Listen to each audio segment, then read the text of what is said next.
Hi, boys and girls. Welcome back. We are going to pick up reading today on page 147. I remembered to tell you before I started reading today. Ruby was really sad because Stella has passed away, and she's asked that Ivan share stories with her. And Ivan's not really good at that, but he decided he's going to give it a shot. So he doesn't really have a good memory, but he decided that he's going to give it a shot, and he's been telling stories of how his life used to be when he lived in the wild and how different it was to when he was kind of captured and he started living with Mac and Mac's old wife, and he used to wear baby clothes. He used to be really cute. He used to drink soda. He used to sleep in Mac's bed, and then he got too big, and then he started living in his domain, and he started counting the days that he has been living in his domain, and he's been living with humans. So we're going to pick up today with a visit. It's almost morning when I hear steps. It's Mac. He has a sharp smell. He weaves as he walks. He stands next to my domain. His eyes are red. He is staring out the window at the empty parking lot. Ivan, my man, he mumbles. Ivan. He presses his forehead against the glass. We've been through a lot, you and me. A new beginning. We don't see Mac for 2 days. When he returns, he doesn't talk about Stella. Mac says he is anxious to teach Ruby some tricks. He says the billboard is bringing in more visitors. He says it's time for a new beginning.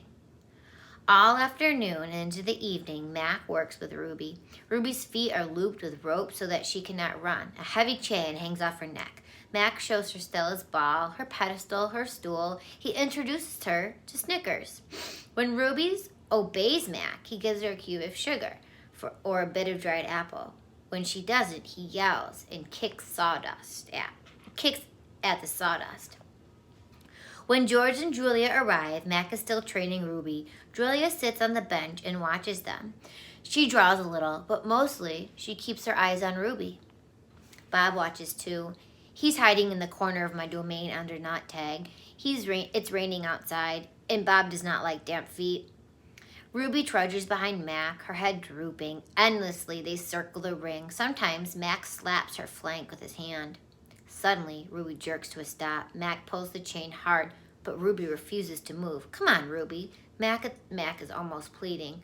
What is your problem? She's exhausted, I say to myself. That's the problem. Mac groans. Idiot elephant. Idiot human, Bob mutters. Walk, Ruby, I say, although I know she's too far away to hear me. Do what he says. Walk, Mac commands. Now. Ruby doesn't walk. She plops her rump on the sawdust floor. I think maybe she's tired, Julia says. Mac wipes his forehead with the back of his arm. Yeah, I know. We're all tired. He pushes Ruby with the heel of his boot. She ignores him. George looks over from the food court, where he is wiping off tables. Mac, he yells, maybe we should call it a day. I'll close up. Mac yanks on Ruby's chain. She's as anchored as a tree trunk. He pulls harder and falls to his knees. That does it, Mac says. He brushes sawdust off his jeans. I'm through playing around. Mac stomps off to his office. When he returns, he is carrying a long stick. The gleaming hook on its end is almost beautiful, like a silver moon. It's a claw stick. Mac pokes Ruby with the sharp point. Not hard, just a touch. I can tell he wants her to see how much it can hurt. I growl low in my throat. Ruby doesn't budge. She is a gray, unmoving boulder. She closes her eyes, and for a moment I wonder if she might have fallen asleep. I'm warning you, Mac says. He breathes out. He stares at the ceiling. Ruby makes a huffing sound. Fine, Mac says. You want to play it that way? He draws back his claw stick. No, Julia cries. I'm not going to hurt her, Mac says. I just want to get her attention. Bob snarls. Mac swings. The hook slices the air just a few inches above Ruby's head. See why you don't want to mess with me, Mac says. He draws back the claw again. Now move. Ruby jerks her head, flinging her trunk towards Mac. She makes a noise that sends the sawdust scattering. It makes my glass shiver. It is the most beautiful and mad I have ever heard. Ruby's trunk slaps into Mac. I don't see exactly where she strikes him. Somewhere below his stomach, I think. And I know he must be uncomfortable because Mac drops the claw stick and falls down on the ground and curls into a ball and howls like a baby. Direct hit, Bob says. Poor Mac. Mac groans. He stumbles to his feet and hobbles off towards the office. Ruby watches him leave. I can't read her expression. Is she afraid? Relieved? Proud? When Mac is gone, George and Julia lead Ruby from the ring. It's okay, baby. It's okay, Julia says, stroking Ruby's head. They settle Ruby in her domain and make sure she has fresh water and food. Before long, Ruby's dozing. Dad, Julia asks as George locks Ruby's iron door, do you think Mac would ever hurt Ruby? I don't think so, Jules, George says. At least I hope not. Maybe we should call someone. George scratches his chin. I wish I could help Ruby, but I wouldn't know how. I mean, who would I call? The elephant cops? Besides, George looks down. I need this job, Jules. We need this job. Your mom? The doctor bills? He kisses the top of Julia's head. Back to work. You and me both. Julia sighs and reaches for a backpack. She removes a piece of paper, a bottle of water, and a small metal box. Homework first, George says, wagging a finger. Then you can paint. It's for art class, Julia explains. We're doing watercolors. I'm going to paint Ruby. George smiles. All right, then. Just don't forget your spelling. Dad, Julia asks again, did you see Mac's face when Ruby hit him? George nods. Yes, he says solemnly. I did. He shakes his head. Poor Mac. He turns away, and only then do I hear him laughing. Colors.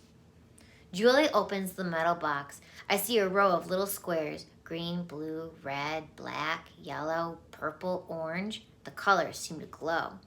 She pulls out a brush with a thin tuft of tail at its end. She dips the brush in water and wets the paper, then taps at the red square. When the brush meets the damp paper, pink petals of color unfurl like the morning flowers. Can't take my eyes off the magical brush. For a moment, I'm not thinking about Ruby and Mac and the claw stick and Stella. Almost. Julia touches red again, then blue, and there, suddenly, is the purple of a ripe grape. She touches blue, and her paper turns to summer sky, black and white, and now I see that she is painting a picture of Ruby.